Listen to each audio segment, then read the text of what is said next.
Hi everyone, welcome back to my channel. I'm Huck. Today I am doing my September reading predictions. So these are the books that I am predicting that I will be in the mood to read. So it's kind of like a TBR, but less definite because I am a mood reader and not great at, you know, making TBRs and following them. So we do predictions and pretend like it's different.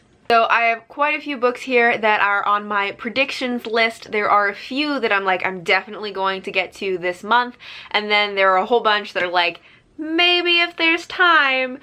So let's start out with the more definite ones. I'm pretty positive, I'm like 99% sure I'm gonna want to read these this month. So first up, I have a duology, which is the Monsters of Verity duology by Victoria Schwab. So the first one is This Savage Song, and the second one is Our Dark Duet. So this is her YA series, and it takes place in a world where when you do something evil, the evilness manifests into an actual monster. So in this city there are humans and there are monsters. We follow two characters, one of which is a monster, one of which is a human, and I think that it has a lot to do with like morality and how much you get to choose your nature and how monstrous you truly are. And does being born a monster mean that you have to behave as a monster? That's the gist that I get from this series, but I haven't read anything yet, so like I could be totally wrong, who knows. But I have been trying to read all of Victoria Schwab's or V.E. Schwab's books. I started, the first book I've ever read by her I read in January this year, and throughout the year I have kind of been chugging through some of her books. So this is the next series that is up on the chopping block, and I am really looking forward to it. I haven't read any of her YA books yet. I've only read her adult fiction, so we'll see how this goes. And the next book that I have is The Raven Boys by Maggie Stiefvater. So this is a book that I have already read and I love. The Raven Cycle is one of my favorite series ever. I read it for the first time last year over the summer and absolutely loved it. It kind of has two plots going on. One is that we follow this girl named Blue, who her entire family is psychics except for Blue. Blue is the only one who doesn't have any kind of psychic powers, so she kind of feels like the odd one out. But there is a kind of prophecy about Blue that if she kisses the love of her life, he will die. So that is one of the plot lines of this prophecy about Blue and her kind of trying to figure out like who her true love is and what this prophecy means. The other plot line is about this group of boys that are called the Raven Boys. They all go to a private school, like a prep school together, and they are in search of a sleeping Welsh king. So there is a myth about a Welsh king who is asleep but is not truly dead, and they believe that he is buried in Virginia, and that's where this book takes place. It takes place in rural Virginia, and essentially the myth goes, if you find the sleeping king and can wake him, that he kind of like grants you a wish. And so the Raven Boys are looking for this Welsh king. Their stories collide with Blue, and she kind of joins their quest. And even though this story has kind of two plot lines, neither of those are really what the book is about. It is really about the friendships and the characters and the relationships, and just these characters are all so lovable and endearing, and they all love each other so much, and that is why I love this story. I really enjoy Maggie Stiefvater's writing. It's very atmospheric. So that was a long explanation, kind of rambling, mostly just because I love this book so much.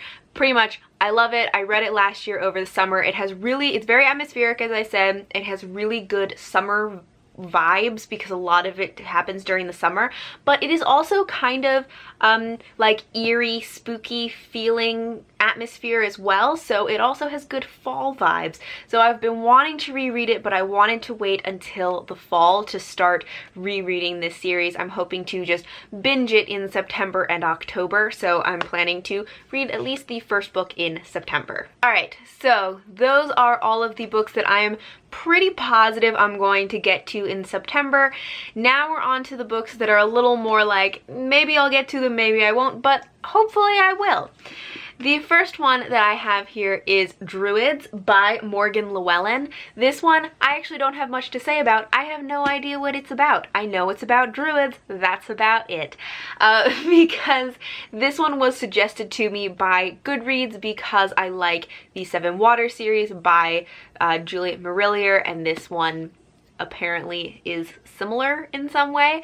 So I was like, you know what, if it's similar, I will buy it and read it. So I'm hoping that I like it, because if it is anything like the Seven Water series, I will be super excited because I love that series so much. But yeah, I don't really know what it's about, but I have kind of been in the mood for like reading about druids.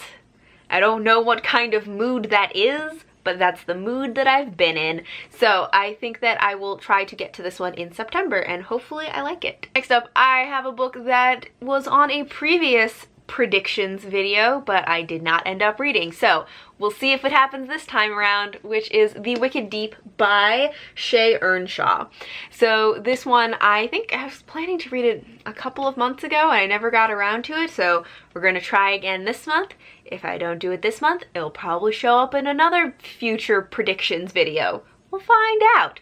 But this is a contemporary fantasy that takes place in a small town, I think in Oregon. During the witch trials, there were 3 women who were drowned as witches, and now their spirits every summer come back to haunt this town.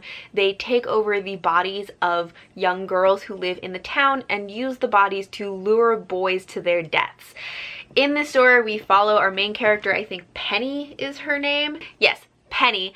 And Penny lives in this town. The whole town has kind of just accepted that this is part of their lives, but a new boy moves into town and Penny is afraid that he is going to be drowned by these witches this summer, and so she kind of sets off to try and protect him from this curse of the town. So this one I think will be a really good one to read in the fall because it has some like witchy vibes to it. I've heard that this is also very atmospheric, so I am looking forward to it. And last up, I have a reread. I wanted to reread more books this year, and I did pretty well with that for a while, but I feel like it's been a while since I reread a book. Maybe it's only been like a month or 2, but still, that's a while.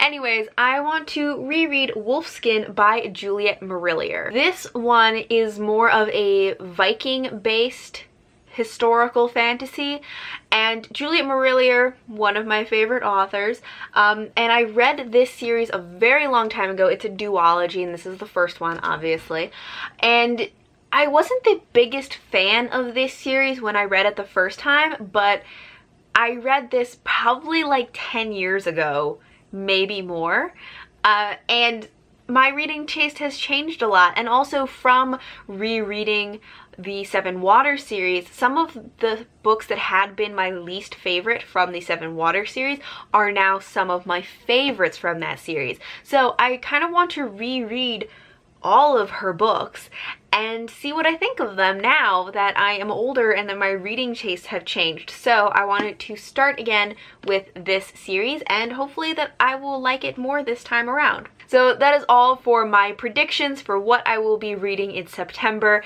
Let me know in the comments if you have read any of these books and what you thought of them, of course without spoilers. But thank you all for watching, and until next time, bye!